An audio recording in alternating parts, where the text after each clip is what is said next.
మోకాల నొప్పులకు ఎటువంటి సర్జరీ లేకుండా ఎపియాన్ పెయిన్ క్లినిక్ అందిస్తున్న అత్యాధునిక చికిత్స. నమస్తే, మీరు చూస్తుంది సుమన్ టీవీ. నేను మీ కీర్తి. ఏప్రిల్ నెలలో ద్వాదశ రాశుల్లో భాగంగా 1 నుంచి 15వ తారీఖు వరకు వివిధ రాశుల వారికి ఎలా ఉంటుంది మనకు తెలియజేయడానికి మనతో పాటు ప్రముఖ ఆస్ట్రాలజర్ బ్రహ్మశ్రీ నందిబట్ల శ్రీహరి శర్మ గురువు గారు ఉన్నారు. నమస్తే గురుగారు. వాగర్థ వివ సంపృక్తౌ వాగర్థ ప్రతిపత్తయే జగతః పితరౌ వందే పార్వతీ పరమేశ్వరౌ ఆదిత్యాయ చ సోమాయ మంగళాయ బుధాయ చ గురు శుక్ర శనిభ్యశ్చ రాహవే కేతవే నమః. శృంగేరి జగద్గురు పీఠాధిపతులకి, కంచి పీఠాధిపతులకి నమస్కారములు తెలియజేసుకుంటూ కార్యక్రమాన్ని ప్రారంభిద్దాం. ద్వాదశ రాశులలో జన్మించినటువంటి వారికి ఏప్రిల్ మాసములో 1వ తారీఖు నుంచి 15వ తారీఖు వరకు ఏ విధంగా ఉండబోతుంది అనే విషయం తెలుసుకునే ముందు గ్రహస్థితి తెలుసుకుందాం. ఇక వృషభ రాశిలోనే గురు సంచారం చేస్తూ ఉండడం, అలాగే కుజుడు కర్కాటక రాశిలో సంచారం చేస్తూ ఉండడం, మరియు కేతువు కన్యా రాశిలో, అలాగే పంచగ్రహ కూటమి అనగా గమనించుకున్నట్లయితే ఉగాది నుంచి 30వ తారీఖు వరకు కూడా ఈ యొక్క పంచగ్రహ కూటమి, షష్టగ్రహ కూటమి అనేటువంటిది ఏర్పడడం జరిగింది. ఉగాది మరుసటి రోజు నుంచి ఈ పంచగ్రహ కూటమి అనేటువంటిది కంటిన్యూ అవుతుంది.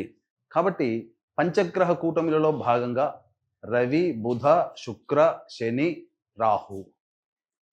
కాబట్టి ఈ 5 గ్రహాలు అనేటువంటివి ఈ యొక్క మీనరాశిలోనే సంచారం చేస్తున్నాయి. ఈ కారణం చేత 12 రాశులలో జన్మించినటువంటి వారికి గ్రహస్థితిగతులు ఈ ఏప్రిల్ 1వ తారీఖు నుంచి 15వ తారీఖు వరకు ఏ విధంగా ఉండబోతుందో తెలుసుకుందాం. ప్రత్యేకించి మహిళలకి కూడా ఏ విధంగా ఉండబోతుందో తెలుసుకుందాం. గురుగారు, మరి ఏప్రిల్ 1వ తారీఖు నుంచి 15వ తారీఖు వరకు సింహరాశి వారికి ఎలా ఉంటుందో?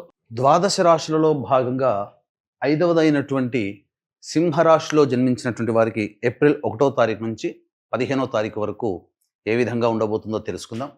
ముందుగా గమనించుకున్నట్లయితే అష్టమ శని దోష ప్రభావము సింహరాశి వారికి ప్రారంభమైంది.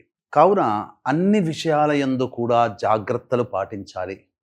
ముఖ్యంగా వ్యాపారం చేసుకునేటువంటి వాళ్ళు, అలాగే వృత్తి నడుపుకునేటువంటి వాళ్ళు, అలాగే ఉద్యోగంలో ఉన్నటువంటి వాళ్ళు అన్ని విషయాల పట్ల అప్రమత్తతతో ఉంటేనే ఈ సింహరాశిలో జన్మించినటువంటి వారికి యోగముగా మారబోతుంది. ఎందుకు చెప్తున్నాను అంటే 5 గ్రహాలు అష్టమ స్థానంలో సంచారం చేస్తున్నప్పుడు ప్రధానంగా ఈ సింహరాశిలో జన్మించినటువంటి వారికి ప్రధానంగా ఏం జరగబోతుంది, అనేక విషయాల్లో కొంత క్లమ్జీ వాతావరణం అనేటువంటిది ఉంటుంది. ఏది కూడాను సరైన నిర్ణయం తీసుకోలేకపోతారు. ముఖ్యంగా ఆరోగ్యం పట్ల శ్రద్ధ వహించాల్సినటువంటి పరిస్థితి. వెన్నుముకకు సంబంధించినటువంటి ఆరోగ్యం పట్ల జాగ్రత్తలు పాటించాలి. ముఖ్యంగా కింద పడడము, తద్వారా చికిత్స చేసుకోవాల్సినటువంటి పరిస్థితి ఎదురవుతుంది. ఇది జాగ్రత్తలు పాటించాలి ఆరోగ్యపరంగా. ఇక ముఖ్యంగా గమనించుకున్నట్లయితే ప్రధానంగా ఇతరులతో చేసినటువంటి లావాదేవీలు ఏవైతే ఉంటాయో అవన్నీ కూడాను రాని బాకీలుగా మారిపోతాయి. ఇంతకుముందు ఇచ్చినటువంటి అప్పులు తిరిగి తీసుకోలేకపోవడం కానీ, లేకపోతే కొత్తగా ఏదైనా గనక డబ్బులు ఎవరికైనా ఇచ్చినా, గ్యారంటీగా ఎవరి దగ్గరైనా ఉన్నా వాటి పరముగా లేనిపోని సమస్యలు కొని తెచ్చుకున్నట్టుగానే ఉంటుంది. కాబట్టి జాగ్రత్తలు పాటించండి. ముఖ్యంగా ఈ రాశిలో జన్మించినటువంటి విద్యార్థులు, అన్ని రంగాలలో ఉన్నటువంటి విద్యార్థులు ఏ చదువైనప్పటికీ కూడాను జాగ్రత్తలు పాటించాలి. జ్ఞాపక శక్తి తక్కువగా ఉంటుంది. కాకపోతే ఏదైనా కష్టపడితే ఫలితం అనేటువంటిది గురుబలం మాత్రం ఈ సింహరాశి వారికి గోచరమవుతుంది. కాబట్టి ఏమవుతుంది, గురుబలం అనేటువంటిది ఉండడం వల్ల మీరు అశాంతిగా అభద్రతా భావానికి లోనై ఉన్నప్పుడు పెద్దల యొక్క అనుగ్రహం మీకు కలుగుతుంది. తద్వారా మీరు ముందడుగు వేసి అందులో విజయాన్ని పొందే అవకాశం ఎక్కువగా ఉంటుందని చెప్పవచ్చు. కావున వ్యాపారంలో ఉన్న వాళ్ళైతే ఏం జరుగుతుంది, అనేక విధాలుగా ఆర్డర్లు వస్తాయి, కానీ సకాలానికి డబ్బులు రాకపోవడం వల్ల మీరే డబ్బు పెట్టుకొని ఆ ఆర్డర్లు తీసుకొని పూర్తి చేయాల్సినటువంటి పరిస్థితి వ్యాపారస్తులకు వస్తుంది.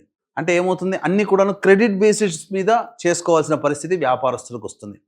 వృత్తుల్లో ఉన్న వాళ్ళైతే అందరికీ కూడా గౌరవ మర్యాదలు ఉంటాయి.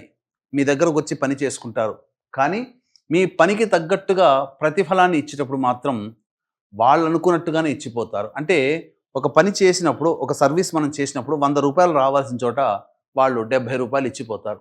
30 రూపాయలు నష్టంగానే ఉంటుంది. కాలం కలిసి రానప్పుడు జరిగేటువంటి ఇబ్బందులు ఇలాగే ఉంటాయి. ముఖ్యంగా నిరుద్యోగస్తులు నిరాశ తప్పదు. మళ్ళీ మంచి సమయం కోసం వేచి చూడక తప్పదని చెప్పవచ్చు. అన్నిటికంటే ప్రధానంగా ఉద్యోగంలో ఉన్నటువంటి వాళ్ళు ఉన్న ఉద్యోగంలోనే మీరు ప్రయత్నం చేసుకోండి. కొత్త ఉద్యోగానికి ప్రయత్నాలు చేయకండి. గురుబలం ఒకటి పర్వాలేదు, కానీ కుజగ్రహ ప్రభావం చేత ఇంట్లో మానసికమైనటువంటి ప్రశాంతత లోపిస్తుంది. ముఖ్యంగా గృహ మార్పు, వాహన మార్పు చేయాలనే ఆలోచన మీకు తడుతుంది. తద్వారా వాటికి అడుగులు వేస్తారు. అన్ని విధాలుగా చూసుకున్నట్లయితే ఏ వ్యాపార రంగంలో ఉన్నటువంటి వాళ్ళకైనా కానీ అనుకూలముగా లేదు. కాబట్టి ఉన్నటువంటి వాటినే మీరు కొనసాగించుకునే ప్రయత్నం చేయండి. అన్ని విధాలుగా ధైర్యాన్ని కోల్పోకుండా దైవానికి మీ యొక్క సమస్యను వదిలేసేసి మీ వంతు ప్రయత్నం మీరు చేసుకోండి. దేవతా అనుగ్రహాన్ని మాత్రం తప్పకండి. ఖచ్చితంగా దేవతా ఆరాధనలో ఉండండి. ధైర్యమే, భగవంతుడే మీకు ధైర్యాన్ని కలగజేస్తాడు. ద్వితీయ కేతు సంచార ప్రభావం చేత ఎప్పటిలానే కొంత మార్పులు చేర్పులు సహజంగానే ఉంటాయి.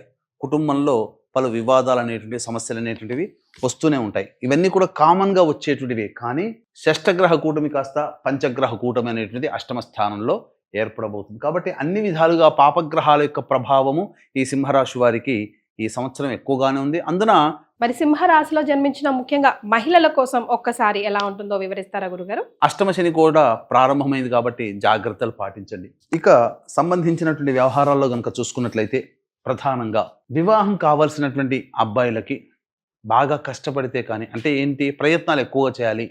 ఇప్పటి వరకు ఓకే అనుకున్న వాళ్ళు మళ్ళీ వెనక్కి వెళ్ళే అవకాశం ఉంటుంది. కాబట్టి జాగ్రత్తలు పాటించండి. ప్రయత్నాలలో నమ్మకాన్ని కలగజేసే ప్రయత్నం చేయండి. కొంతవరకైనా సఫలీకృతులు అవుతారు.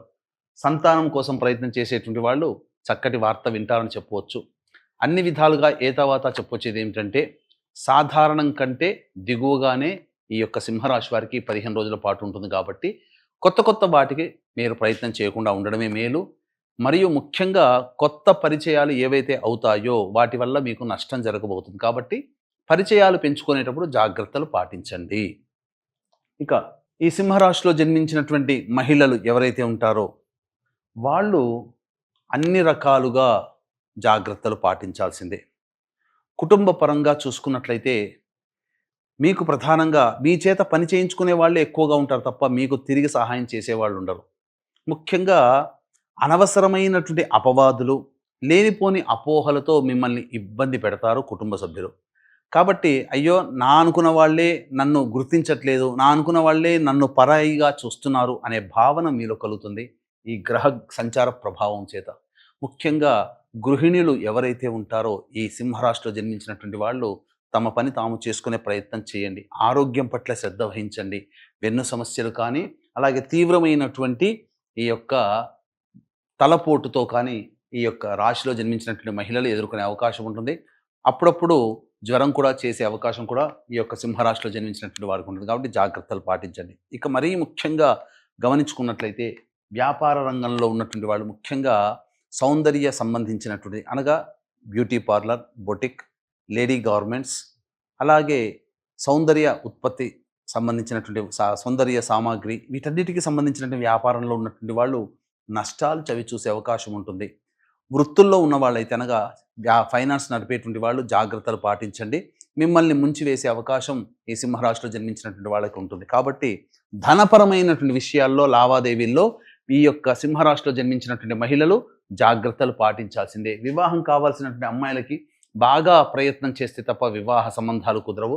అన్నీ మనకు అయిపోతుంది అనుకున్న సందర్భంలో మనవి కాకుండా ఉండే అవకాశాలు గోచరమవుతుంది. కాబట్టి జాగ్రత్తలు పాటించండి. ఇక ప్రధానంగా వ్యయ గురు సంచార ప్రభావం వలన మీ పేరు మీద ఉన్నటువంటి ఆస్తిపాస్తులు, ముఖ్యంగా మహిళలకి సంబంధించి మీ పేరు మీద ఉన్నటువంటి ఆస్తిపాస్తులు ఏవైతే ఉంటాయో అవి చేజారిపోయే అవకాశం ఉంటుంది. వాహనాన్ని నడిపేటప్పుడు జాగ్రత్తలు పాటించాలి. గురుబలం పెరుగుతుంది. దీనివల్ల ఏం జరుగుతుంది, మీ మీద బాధ్యతలు పెరుగుతాయి, మీ మీద ఎక్స్పెక్టేషన్స్ పెరుగుతాయి. మీరు ఏదో చేయగలుగుతారని ఎదుటి వాళ్ళు ఏమి చేయకపోయినా అనుకుంటుంటారు. కానీ వాళ్ళ అంచనాలకి తగ్గట్టుగా మీరు ప్రవర్తించలేకపోవడం వల్ల కొంత మీ మీద అసహనాన్ని ప్రదర్శించే అవకాశం ఉంటుంది. కాబట్టి ఎదుటి వాళ్ళకి మీరు ఉన్నది ఉన్నట్టుగా నిర్భయంగా చెప్పే ప్రయత్నం చేయండి. కాబట్టి అంచనాలు అనేటువంటివి మీ మీద అంతవరకే ఉంటాయి. ఇక తర్వాత చెప్పొచ్చేది ఏమిటంటే, ఈ సింహరాశిలో జన్మించినటువంటి మహిళలు కూడా జాగ్రత్తలు పాటించండి. ఇక గమనించుకున్నట్లయితే ఈ 1వ తారీఖు నుంచి 15వ తారీఖు వరకు ఏ విధంగా ఉండబోతుంది.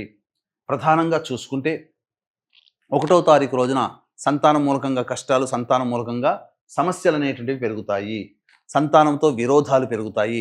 ఎదుటి వాళ్ళతో మాట్లాడేటప్పుడు జాగ్రత్తలు పాటించండి. 2, 3 మరియు 4, 5 తారీఖులో కనుక చూసుకుంటే ఉద్యోగంలో అభివృద్ధి అనేటువంటిది, వ్యాపారంలో అభివృద్ధి ఉంటుంది. అన్ని రకాలుగా ధన ప్రవాహం చేతికి వస్తుంది.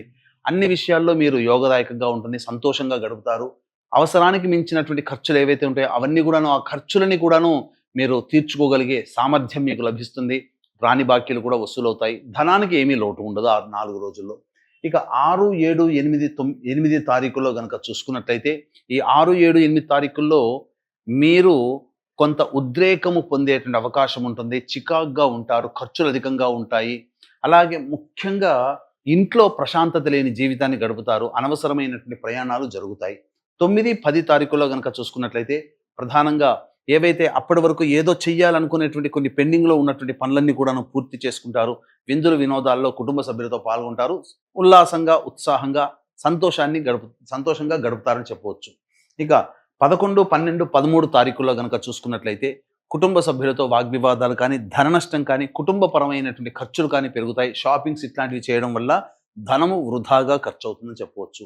ఇక 14, 15 తారీఖుల్లో కనుక చూసుకున్నట్లయితే ప్రధానంగా ఈ యొక్క సింహరాశిలో జన్మించినటువంటి వారికి కొత్త వ్యక్తులు పరిచయం అవుతారు. అప్రమత్తతో వ్యవహరించండి.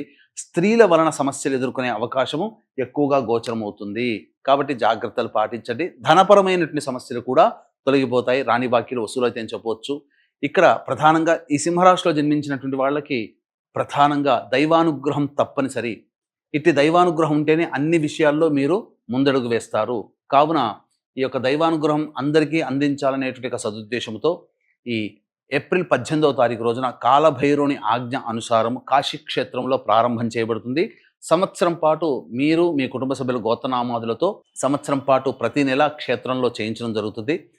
మీ యొక్క సంకల్పం నెరవేరడం కోసం సంకల్ప సిద్ధి హోమాలు, అలాగే మీ యొక్క జాతకరీత్యా ఉన్నటువంటి దోషాలు తొలగిపోవడం కోసం సర్వదోష నివారణ పూజల హోమాలు అనేటిని చేయించడం జరుగుతుంది. అవకాశం ఉన్న వాళ్ళు కార్యక్రమ తదనంతరం కాంటాక్ట్ చేసి మీ గోత్రనామాదులు నమోదు చేసుకోవచ్చు. ఇక ఈ సింహరాశిలో జన్మించినటువంటి వాళ్ళు ప్రతిరోజు కూడా నవగ్రహాల చుట్టూ శివాయ నమః అంటూ 27 ప్రదక్షిణలు చేయడం, అలాగే తరచూ శివాలయ సందర్శనం చేసుకోవడం ద్వారా చాలా మటుకు సమస్యలు తీరుతాయి.